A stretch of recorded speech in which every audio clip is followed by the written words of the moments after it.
Hi అందరికీ.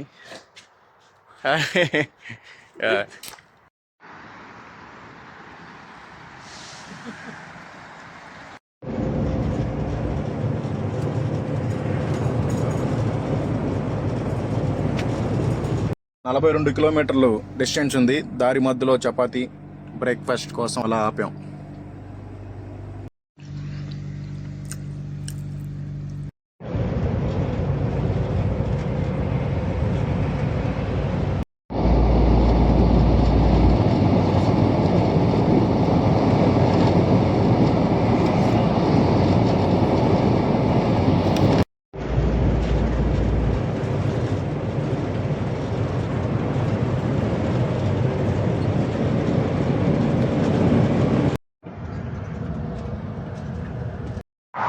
ఇదే మన బండి. ఆడ అన్లోడింగ్ అయిపోయింది. ఈరోజు మనకి రూమ్ ఇలా రోడ్డు మీద పడుకోరా అన్నారు. ఈ పార్కింగ్లో పెట్టుకున్నాం. చికెన్ ఫ్రై చేసుకున్నాం. మన దగ్గర రెడీమేడ్ చపాతీ ఉంది, వేరే కూర ఒకటి ఉంది. ఈ చికెన్ వేసుకుని తినేయడమే. పడుకోవడమే. 16 గంటలకు కలిసి బయలుదేరుతున్నాం.